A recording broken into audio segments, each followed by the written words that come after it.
बिस्मिल्लाहिर्रहमानिर्रहीम अस्सलाम वालेकुम बखैर हाल है। इसमें आती फोकास्ट और ये लेक्चर नंबर 5 है, chapter number 5 rotational and circular motion का। इसमें आज हम इंतहाई इंपॉर्टेंट टॉपिक्स के ऊपर बात करेंगे and that is centripetal force and centripetal acceleration. हम इसके कुछ स्पेशल केसेस देखेंगे। एक ऑब्जेक्ट को रस्सी के ज़रिए बांधा गया है और वो उसको वर्टिकल सर्कल में घुमा रहे हैं, यानी वर्टिकल सर्कल ऐसे वो किसी सर्कल के अंदर घूम रहा है तो उसके ऊपर सेंट्रीपिटल फोर्स किस तरह एक्ट करती है, उसमें ग्रेविटी का क्या रोल है, ये भी डिस्कस करेंगे। और फिर ये देखेंगे कि अगर किसी ऑब्जेक्ट को हॉरिजॉन्टल सर्कल में घुमाया जाए तो तब क्या सिचुएशन होती है सेंट्रीपिटल फोर्स की। इनमें हम कोई एग्जांपल्स डिस्कस करेंगे जहाँ पर मुख्तलिफ फोर्सेस जो है सेंट्रीपिटल फोर्स के तौर पे एक्ट करती हैं। सेंट्रीपिटल फोर्स की कुछ इंतहाई important MCQs point of view से इंतहाई इंपॉर्टेंट पॉइंट्स में इनमें आपको बताऊंगा जो कि टेस्ट वगैरह में आपका इंतहाई कीमती टाइम बचा सकते हैं। सबसे पहले अगर हम सेंट्रीपिटल फोर्स को डिफ़ाइन करें, force which compels the object, जिस भी ऑब्जेक्ट के ऊपर ये एक्ट करें, to move along a circular path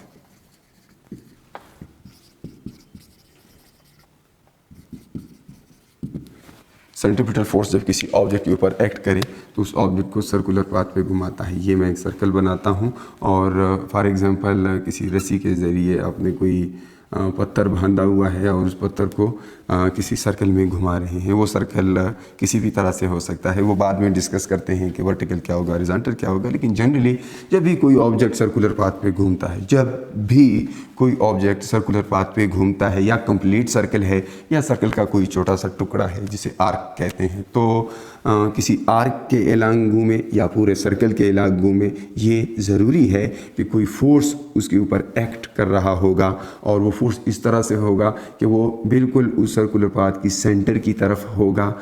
the force which is always directed towards the centre of the circular path, जो सर्कुलर ट्रिजेक्ट्री या पाथ है उसके सेंटर की तरफ हमेशा उसकी डायरेक्शन होगी।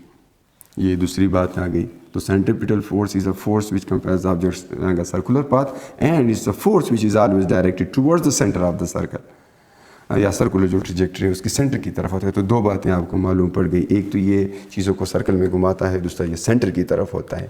तीसरी चीज़ इसकी आपको ये मालूम होनी चाहिए कि the force which can not change the speed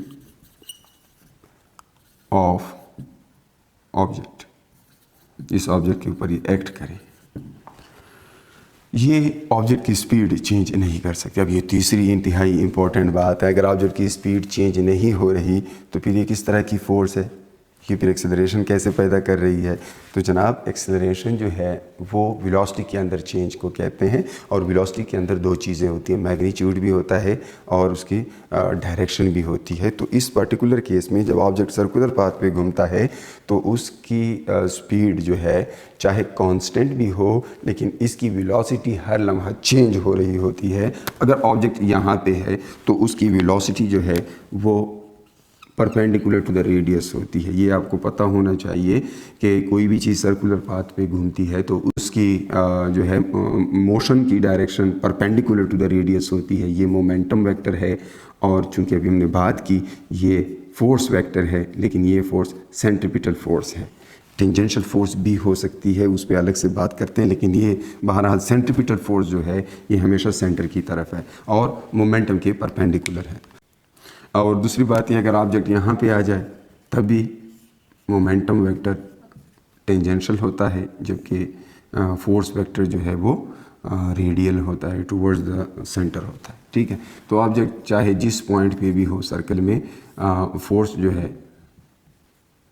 जो है ये सेंटर की तरफ होती है, जबकि मोमेंटम वेक्टर जो है वो बाहर की तरफ होता है। तो सेंट्रीपिटल फोर्स देखें कि वो हमेशा सेंटर की तरफ है। अब यहाँ पे मैंने कहा कि ये स्पीड को चेंज नहीं कर सकता, तो सेंट्रीपिटल फोर्स जो है ये सिर्फ डायरेक्शन चेंज कर रहा है और इसकी वजह से जो एक्सेलरेशन होती है उस एक्सेलरेशन को फिर हम सेंट्रीपिटल एक्सेलरेशन कहेंगे। मैथमेटिकली उसको देखते हैं, लेकिन ये बेसिक्स इसकी अंडरस्टैंड कर लें पहले, ठीक है। तो 3 बातें हो गई हैं कि ये स्पीड चेंज नहीं कर सकता। अब अगर ये स्पीड चेंज नहीं कर सकता तो स्पीड के साथ साथ हम ये भी दावा कर सकते हैं कि ये काइनेटिक एनर्जी भी चेंज नहीं कर सकता। क्यों? क्योंकि काइनेटिक एनर्जी जो है उसका फार्मूला मैं आपको याद दिलाऊं, kinetic energy is equal to half mv²। तो v स्पीड है और उसका स्क्वायर जो है काइनेटिक एनर्जी के साथ रिलेटेड है। तो काइनेटिक एनर्जी चेंज इसलिए नहीं होगी कि स्पीड चेंज नहीं होता, वो एक स्केलर क्वांटिटी है और उसका डायरेक्शन से कोई लेना देना नहीं है काइनेटिक एनर्जी का। लिहाजा हम ये भी दावा कर सकते हैं कि सेंट्रीपिटल फोर्स काइनेटिक एनर्जी को चेंज नहीं कर सकती। अब थोड़ा सा इस बात की तरफ ध्यान दें कि अगर हम वर्क एनर्जी थ्योरम के हिसाब से डिफिनीशन देखें तो work is equal to change in kinetic energy. लेकिन अगर मैं कहूँ कि काइनेटिक एनर्जी में तो चेंज ही नहीं आ सकती, तो इसका मतलब है सेंट्रीपिटल फोर्स वर्क नहीं कर सकती, which can not do work. और वंस अगेन वजह यह है कि मोशन की डायरेक्शन और फोर्स की डायरेक्शन आपस में परपेंडिकुलर हैं। तो फोर्स और अगर डिस्प्लेसमेंट वेक्टर भी मोमेंटम की डायरेक्शन में लिया जाए तो फिर फोर्स और डिस्प्लेसमेंट आपस में परपेंडिकुलर होते हैं और वर्क डन 0 होता है। तो ये बड़ी काम की बातें हैं, आपने इसके मुताबिक याद रखनी है। अब किन किन चीज़ों पे डिपेंड करता है, मैथमेटिकली इसको कैसे लिख सकते हैं, इसमें आते हैं। तो Fc is equal to mv² divided by r। ये मैग्नीट्यूड है सेंट्रीपिटल फोर्स का। इसमें आपको m नज़र आ रहा है, ये मास ऑफ द ऑब्जेक्ट है, v जो है वेलोसिटी या स्पीड ऑफ द ऑब्जेक्ट है और r जो है ये उस सर्कुलर पाथ का रेडियस है। ये मैग्नीट्यूड इस तरह से भी लिखा जा सकता है और चूंकि प्रीवियस लेक्चर में ऑलरेडी हमने ये पढ़ा था v equals r omega, uniform circular motion है तो फिर r ओमेगा v की जगह लिख सकते हैं and then we can write m r² omega square, denominator में r है, सो r² ओमेगा स्क्वायर क्योंकि v पे स्क्वायर है डिवाइडेड बाई r, तो ये आ जाएगा m omega square r। So ये सेंट्रीपिटल फोर्स का magnitude in terms of angular speed और that is in terms of linear speed. तो यहाँ पे आपको एक चीज़ नज़र आ रही होगी कि ये इस केस में r के इन्वर्सली रिलेटेड है, जबकि इस केस में r के साथ डायरेक्टली रिलेटेड है।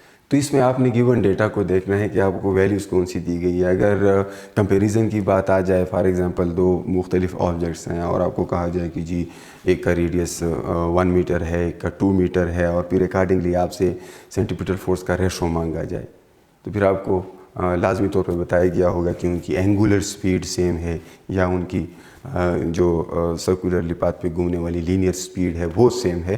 तो मीटर पर सेकेंड वाली स्पीड अगर सेम होगी तो फोर्सेस का रेशो रेडियाई के रेशो का उलट होगा। और अगर एंगुलर स्पीड सेम दी गई हैं 2 ऑब्जेक्ट्स की तो उनके ऊपर सेंट्रीपिटल फोर्स का रेशो सिंपली उनके रेडियाई के रेशो के बराबर होगा। एग्जाम्पल नेक्स्ट लेक्चर में मैं इस पर करूँगा और भी सारे क्वेश्चंस मुख्तलिफ टॉपिक्स के ऊपर हैं तो उसके साथ इस पर भी क्वेश्चंस करेंगे। फ़िलहाल मैं आगे जाऊँगा, लेकिन ये फार्मूले आपने याद रखने हैं, ठीक है। अब अगर मैं इसको वेक्टर फॉर्म में लिखना चाहूँ तो वेक्टर फॉर्म में मैं इसको यूँ लिखूँगा, Fc is equal to mv² by r, ये इसका मैग्नीट्यूड और साथ में यूनिट वेक्टर r, लेकिन मैं माइनस लिखूंगा क्योंकि ये सेंटर की तरफ होता है, इनवर्ड होता है टुवर्ड्स द सर्कल। यहाँ पे डायग्राम मैं छोड़ देता हूँ क्योंकि इसकी बार बार हमें ज़रूरत पड़ेगी। ये सेंटर है और यहाँ पर फॉर एग्जांपल ऑब्जेक्ट है, ये फोर्स की डायरेक्शन है और ये फॉर इंस्टेंस मोमेंटम की डायरेक्शन है और ये इसका इस फोर्स का वेक्टर फॉर्म है और माइनस r ये शो करता है कि ये टुवर्ड्स द सेंटर है, ठीक है। और फिर इसको मैं दूसरे फॉर्म में भी एक दूसरा फॉर्म भी है क्योंकि r यूनिट वेक्टर है, इसकी जगह vector divide by its magnitude लिखा जा सकता है, vector divided by its magnitude. तो ये अगर हम यहाँ पे लिखेंगे तो हमारे पास इसका वेक्टर फॉर्म यूँ भी आ सकता है, mv² डिवाइडेड बाई, एक r इधर पहले से मौजूद था, माइनस में इधर लिख लेता हूँ, इस r की जगह r vector divided by r आ जाता है और आपके पास minus mv² divided by r² times vector r. तो अगर यहाँ पर आर कैप है तो फिर नीचे आर होगा, लेकिन अगर यहाँ पर आर वेक्टर है तो फिर नीचे आर स्क्वायर होगा। डायमेंशनली कोई फ़र्क नहीं पड़ा, सिर्फ लिखने के दो मुख्तलिफ तरीके हैं। तो ये सेंट्रीपिटल फोर्स है।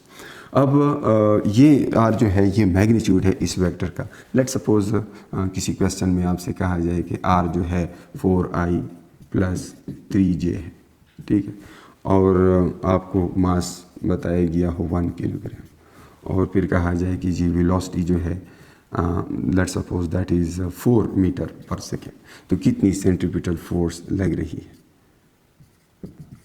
अब फार्मूला आपके सामने मौजूद है, Fc = -mv² times are vector, लेकिन चूंकि आपके पास आर मौजूद नहीं है, इसका मैग्नीट्यूड, सो मैं पहले मैग्नीट्यूड ऑफ आर भी फाइंड कर लेता हूँ, and that is 4² + 3² because x component का स्क्वायर + y कंपोनेंट का square under the root, and then you get 25।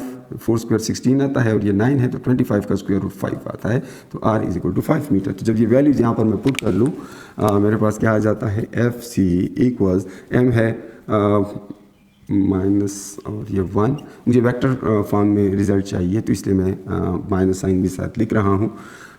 m की जगह 1 पुट किया, किलोग्राम पुट करने की ज़रूरत नहीं है, v is 4² and then divided by r is 5, इसका भी स्क्वायर है, और ये पूरा वेक्टर लिख ले 4i + 3j।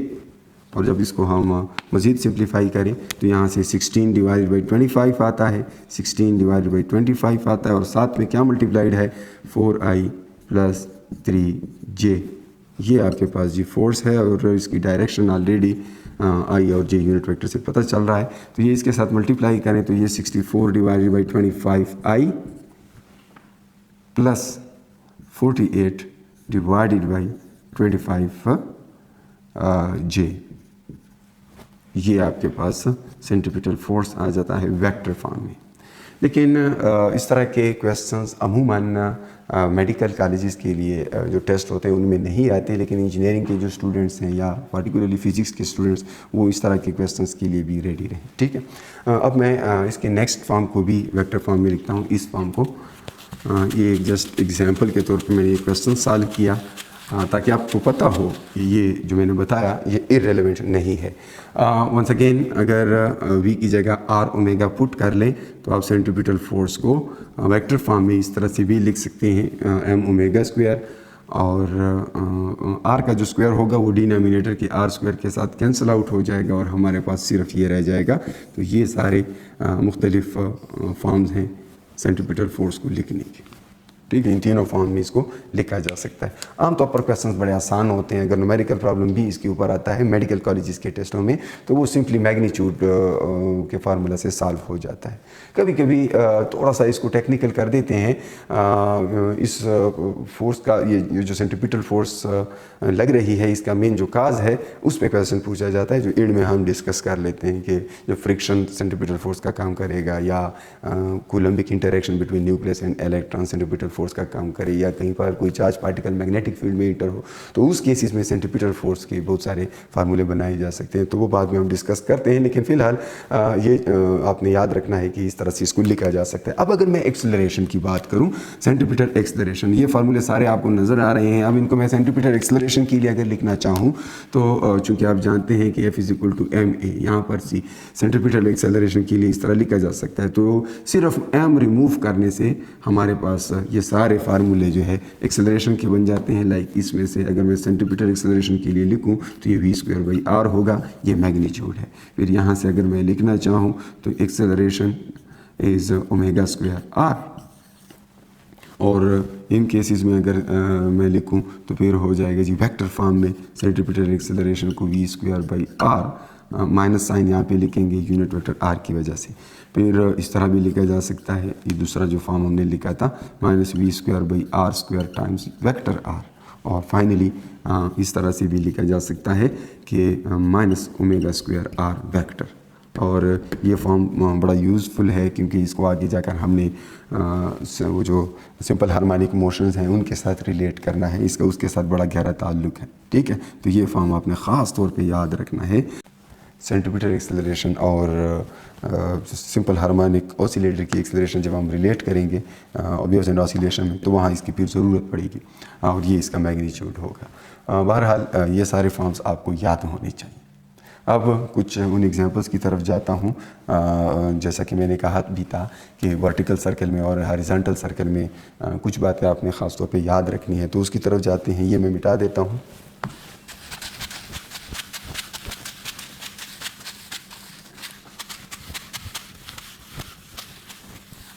बहरहाल फाइनली मैं कुछ एग्जांपल्स बताता हूँ जो आपकी टेक्स्ट बुक में भी मौजूद है, फर्स्ट ईयर और सेकेंड ईयर की बुक्स में, और वो सेंट्रीपिटल फोर्स के तौर पे काम करती हैं। सो उसमें सबसे पहले आप एग्जांपल्स ले सकते हैं जी।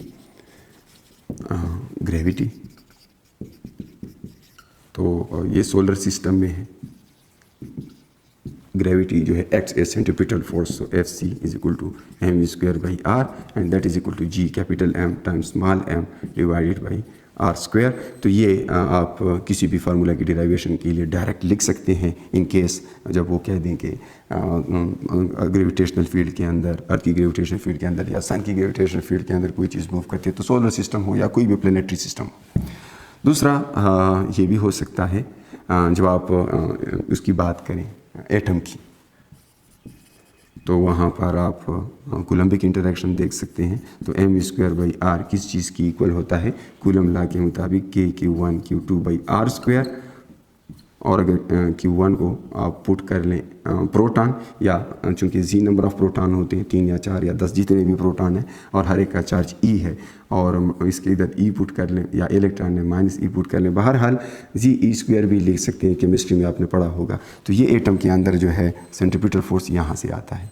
फिर अगर आप रस्सी के अंदर टेंशन की बात करें, so T is equal to M square by R, ये फार्मूला भी आप यूज़ कर सकते हैं। फिर अगर आप बात करें किसी रोटेटिंग डिस्क पे, कोई रोटेटिंग डिस्क है जिसके ऊपर कोई चीज़ पड़ी हुई है, कोई सिक्का पड़ा हुआ है, कोई कॉइन पड़ा हुआ है, और जब ये डिस्क रोटेट करता है तो ये कॉइन भी साथ में उधर ही पड़ा हुआ है, इधर उधर नहीं जाता। तो इस कॉइन को सर्कुलर पाथ में घुमाने के लिए जो रिक्वायर्ड फोर्स है वो फ्रिक्शन की फोर्स है, और दैट इज़ स्टैटिक फ्रिक्शन, क्योंकि जब तक वो स्टैटिक है तब तक वो बरकरार है। तो mu S times the normal force या इसका weight M G, and that is equal to M V square by are.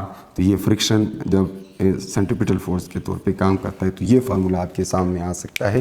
फिर चार्ज पार्टिकल जब मैग्नेटिक फील्ड में इंटर होता है, तो फिर charge in magnetic field uniform magnetic field में परपेंडिकुलरली जब कोई चार्ज पार्टिकल इंटर होता है तो सर्कुलर पाथ पे चलने लगता है, and we can say that M V square divided by R is equal to Q V B. Q is the magnitude of charge on that charge particle, V is its speed, and B is magnetic flux density in the region जिसमें charge particle inter हुआ है। अब इन सारे फार्मूलों को हम मुख्तलिफ problem solve करने के लिए, मुख्तलिफ मल्टीपल चॉइस क्वेश्चन सॉल्व करने के लिए यूज़ कर सकते हैं। प्रैक्टिस क्वेश्चंस तो मैं नेक्स्ट लेक्चर में करूँगा इन कॉन्सेप्ट्स के ऊपर भी, और उससे पहले इस चैप्टर में जितनी चीज़ें हमने डिस्कस की हैं सब पे 2-2, 3-3 क्वेश्चन हम सॉल्व करेंगे। उसमें बड़े इंटरेस्टिंग क्वेश्चन सामने आएंगे इन सारे कॉन्सेप्ट से रिलेटेड। लेकिन एक चीज़ यहाँ पर बताता चलूँ कि जितने भी ये फार्मूले हमने लिखे, इसमें एक साइड पर हमने M V square by R लिखा है, उन सब में हम ये भी लिख सकते हैं M omega square by R. तो अगर कहीं पे आपको इसकी ज़रूरत हो, मतलब टाइम पीरियड मांगा हो या फ्रीक्वेंसी मांगी हो, तो फिर उसके लिए ये फॉर्म लिखना ज़्यादा मुनासिब है। टाइम पीरियड और फ्रीक्वेंसी को इस थीटा के ज़रिए हम कैसे रिलेट कर सकते हैं? जैसा कि आप जानते हैं कि थीटा जो है, ओमेगा जो है थीटा डिवाइडेड बाई टाइम है, यानी angular displacement per unit time है, और एंगुलर डिस्प्लेसमेंट रेडियंस में होना चाहिए। तो इससे हमें अगर तो किसी कंप्लीट सर्कल की अगर हम बात करें तो उसमें कितने रेडियंस होते हैं? उसमें 2 पाई रेडियंस होते हैं। और उसमें टाइम कितना लगता है? उसमें जो टाइम लगता है उसको टाइम पीरियड कहते हैं, तो कैपिटल टी से मैं उसको रिप्रेजेंट करता हूँ। और फिर ये है कि अगर आप जानते हो तो 1/t जो है वो फ्रीक्वेंसी के इक्वल है, तो इस तरह हम ये भी लिख सकते हैं 2 पाई f। तो इस तरह आप इसी एंगुलर वेलोसिटी को एंगुलर फ्रीक्वेंसी भी कह सकते हैं। अगर यूनिफॉर्म सर्कुलर मोशन है तो एंगुलर वेलोसिटी और एंगुलर फ्रीक्वेंसी एक ही चीज़ है।